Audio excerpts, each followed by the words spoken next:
मेरे पिता महादेव की घोषणा के अनुसार वास्तविक विजेता तो गजानन ही है। वास्तविक विजेता तो गजानन ही है। वास्तविक विजेता तो गजानन ही है। कुमार कार्तिकेय उचित कह रहे हैं। गजानन ने बल और बुद्धि दोनों का उपयोग किया।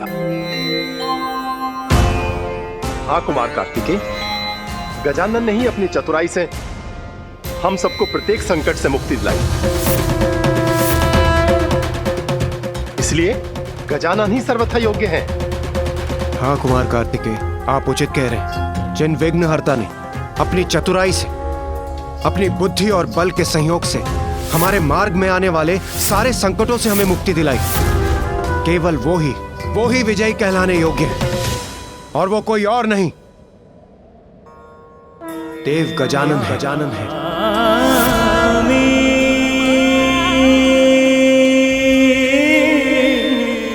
अर्थात विघ्नहर्ता गजानन विजयी हुए।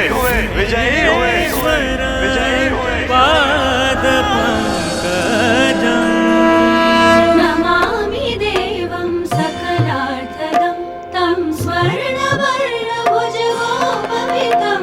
नमामि देवं सकलार्थदम्।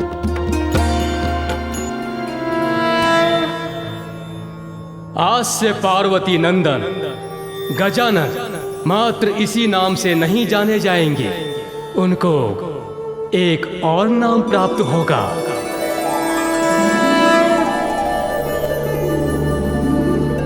अब मैं वो घोषणा करूंगा जिसकी गूंज समस्त ब्रह्मांड के प्रत्येक कण और जगत के प्रत्येक गण तक पहुंचनी चाहिए।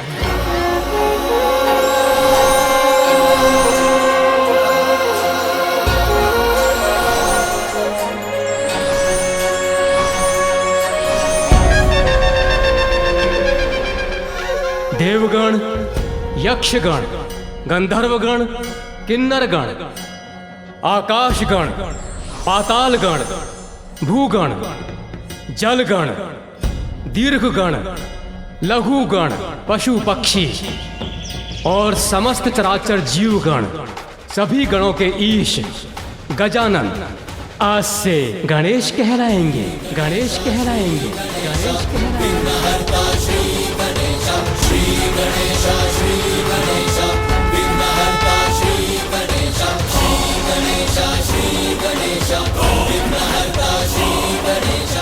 धर्म का पालन करने वालों के लिए विघ्नहर्ता और दुष्ट अधर्मियों के लिए विघ्नकर्ता होंगे गणेश।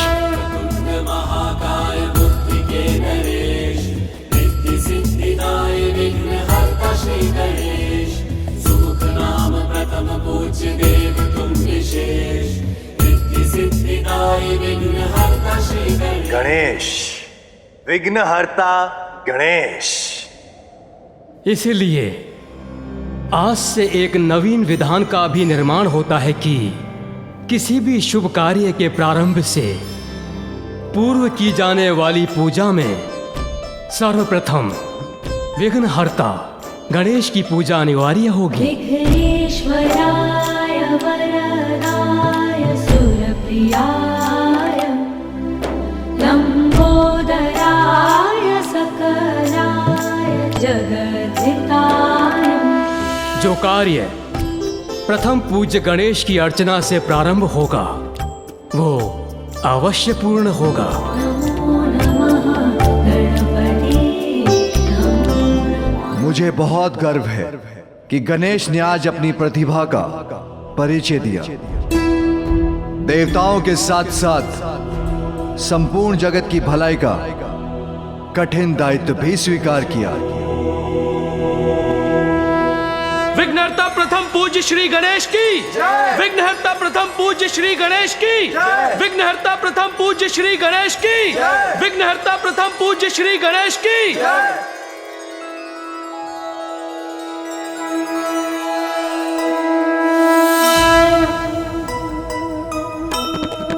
जय गणेश जय गणेश जय गणेश देवा।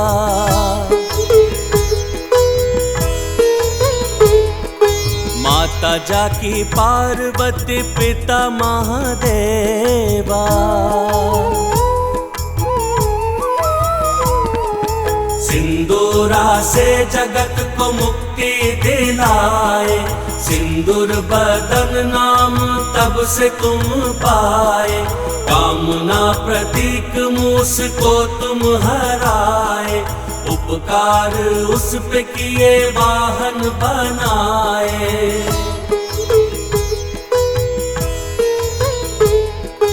माता पिता सर्वोपरि तुमने बताया, प्रथम पूज्य अधिकार युक्ति से पाया। विघ्न हरता भी तुम हो, विघ्न करता भी तुम, प्रथम पूज्य वंदन तुम्हारा करें हम। जय गणेश जय गणेश जय गणेश देवा, माता जाकी पार्वती पिता महादेवा। जय गणेश जय गणेश जय गणेश देवा, माता जाकी पार्वती पिता महादेवा। माता, आपके पुत्र गजानन ने देवता पद तो पूर्व ही प्राप्त कर लिया था, किंतु आज प्रथम पूजनीय बनकर आपका वचन भी सार्थक कर दिया। नारायण नारायण। हाँ माँ, मैं भी अत्यंत प्रसन्न हूं कि अनुज गजानन गणेश ने न केवल अपनी योग्यता प्रमाणित की, अपितु ये भी दर्शा दिया कि बल और बुद्धि दोनों में ही वो सर्वश्रेष्ठ है। तुम्हारी विजय तो मेरी भी विजय है अनुज। सत्य तो ये है भैया कि मेरी विजय का श्रेय तो आपको ही जाता है। मुझे? वो कैसे? मेरे आदर्श तो आप ही हैं भैया। मैं तो सदैव आपके पद चिन्हों पर चलकर आपके समान बनने का ही प्रयत्न करता रहा हूँ, और मेरी सफलता पर आपको गर्व होने से मुझे प्रेरणा मिलती है। उसी के कारण तो ये सफलता प्राप्त की मैंने।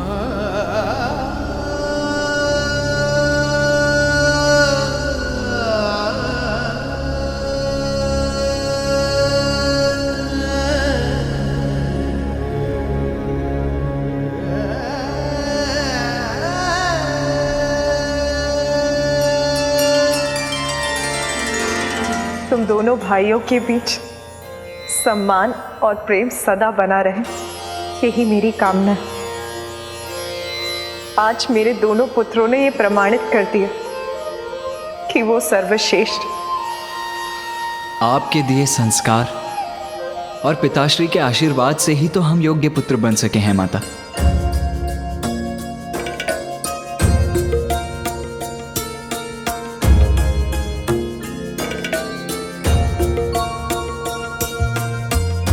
कल्याण हो।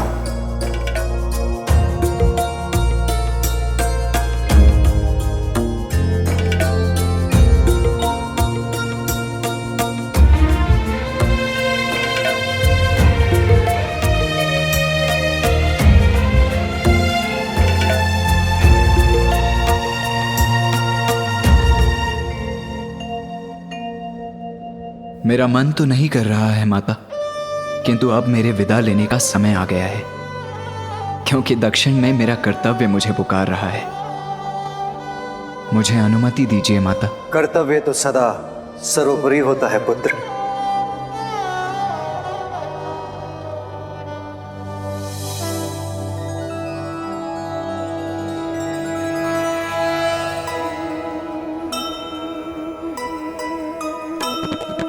कार्तिकेय प्रस्थान की घड़ी है आई,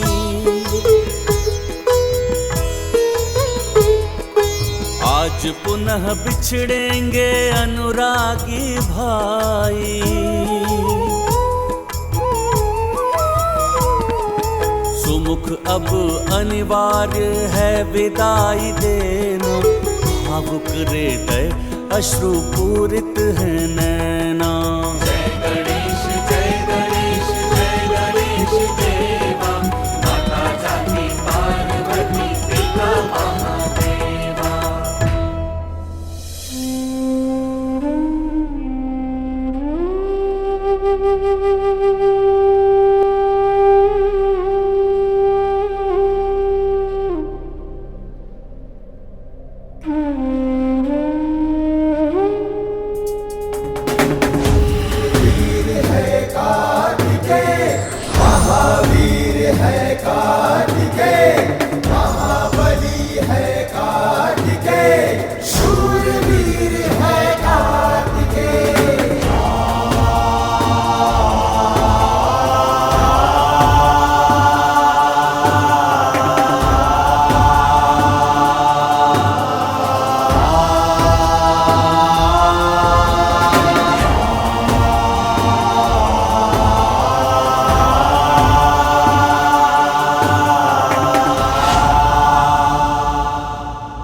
परम पूज्य देवता गणेश, आपके साथ इस अद्भुत यात्रा में हमें बहुत सारी सीख मिली। अब हमें प्रस्थान करने की अनुमति दीजिए प्रभु। इस यात्रा में आप सभी के साथ रहना तो मेरा सौभाग्य था देवराज।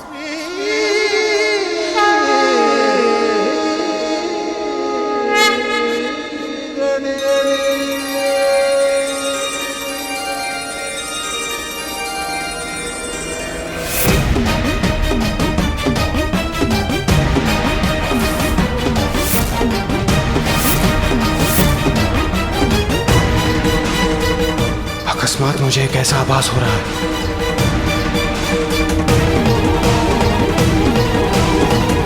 इंद्रदेव इस प्रकार लड़खड़ाए क्यों? क्या हुआ देवराज इंद्र? आप कुशल तो है ना?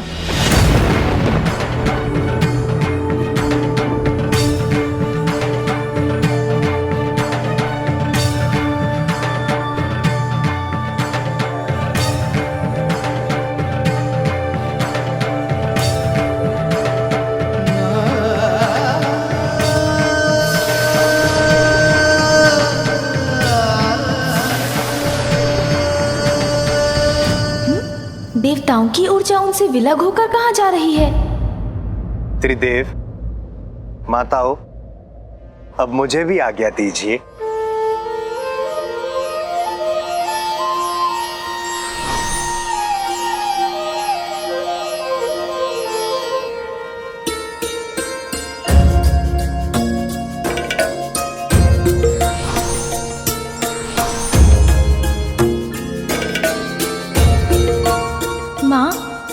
मैंने अभी देखा, क्या वो आपको भी दिखाई दिया?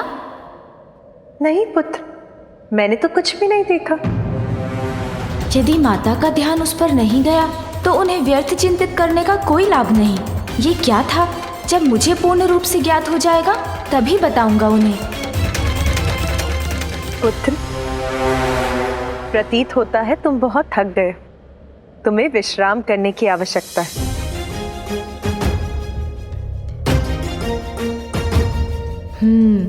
विश्राम करने की पूर्व मेरा सत्य ज्ञात करना तो अत्यंत आवश्यक है।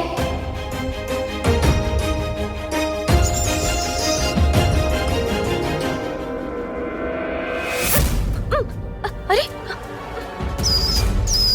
ये अकस्मात कंपन कैसा था?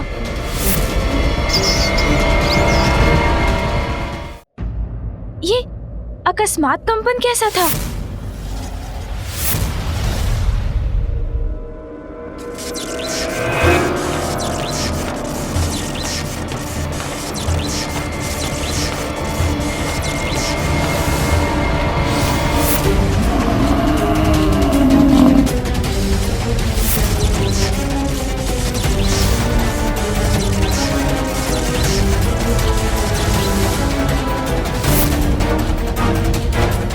ये अकस्मात क्या हो रहा है?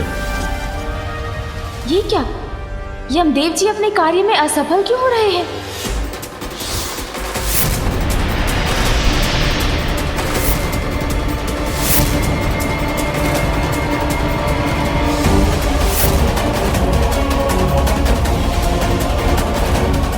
वायुदेव भी अपने कार्य में असफल हो रहे हैं।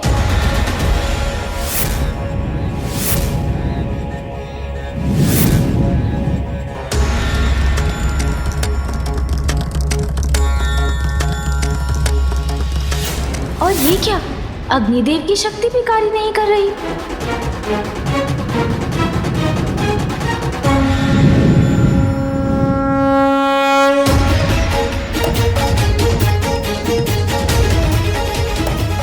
मेरी शक्ति यज्ञ का तेज क्यों नहीं बढ़ा पा रही है? देवताओं की शक्ति भी जैसे कोई हर रहा है, ज्ञात नहीं उन्हें स्वयं इस बात का आभास हो रहा है या नहीं। ये किस अनिष्ट का संकेत है?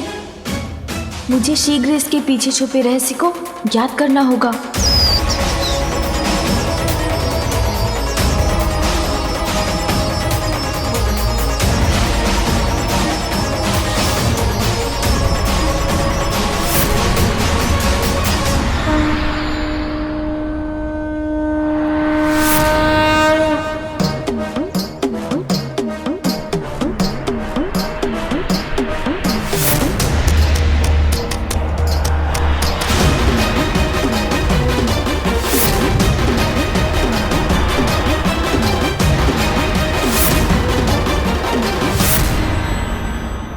कुछ तो अनुचित अवश्य है। प्रतीत होता है जैसे सृष्टि के समस्त तत्वों को कोई सोख कर उनकी शक्ति को क्षीण कर रहा है। किंतु कहाँ विलीन हो रहे हैं ये तत्व? कौन सी अनिष्टकारी शक्ति ने अपनी ओर खींच रही है? ये सभी तत्व तो एक ही ओर जा रहे हैं। वहां जाकर देखता हूँ। मूषक जी, चलिए।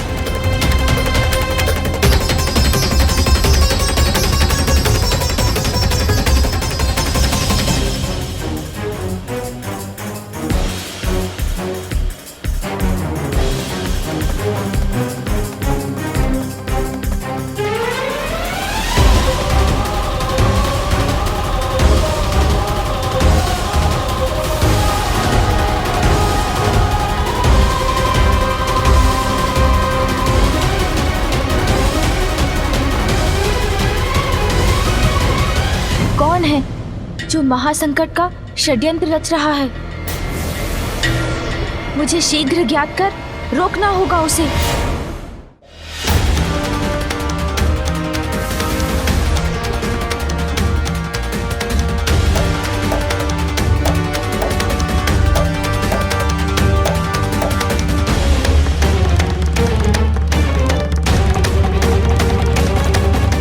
ये कैसे स्वर्ण, रजत और लौह के विचित्र स्तंभ हैं जो एक साथ मिलकर ये त्रिकोण बना रहे हैं?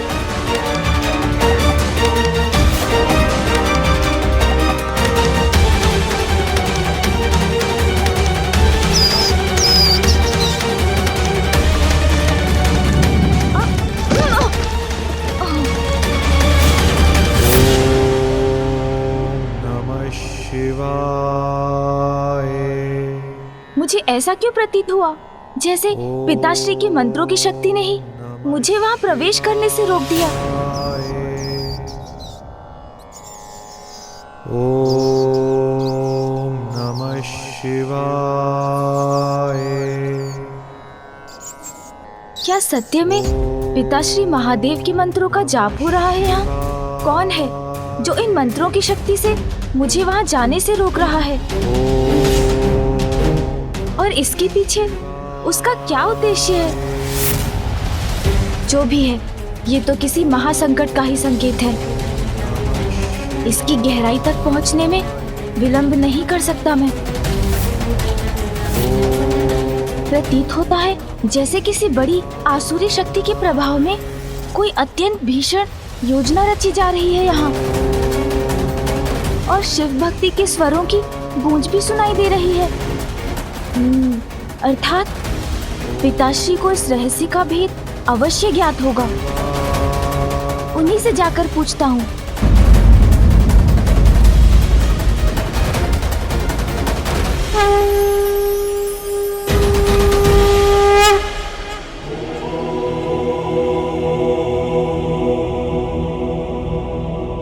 पिताश्री के ध्यान में व्यवधान डालकर सृष्टि का अहित नहीं होने दे सकता। किंतु सृष्टि यदि इसी प्रकार पंच तत्वों से रहित होती रही, तब तो संपूर्ण जीवन का अहित होगा। फिर तो मुझे ही शीघ्र इस संकट से उबरने का उपाय ढूंढना होगा।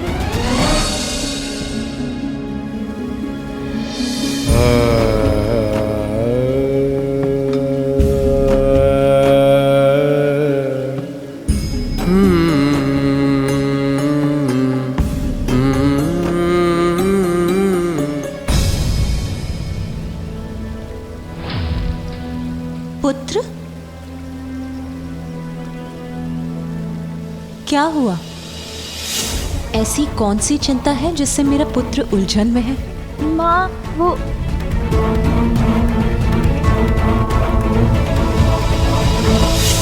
मन में जो भी है वो कहने से, किसी अन्य के साथ अपनी समस्या को साझा करने से समाधान सरल हो जाता है पुत्र। माँ, कुछ समय पूर्व मुझे एक रहस्यमय अनुभव हुआ।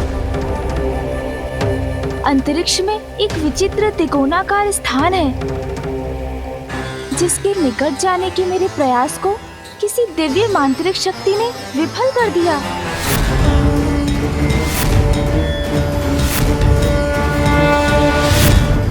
त्रिपुर,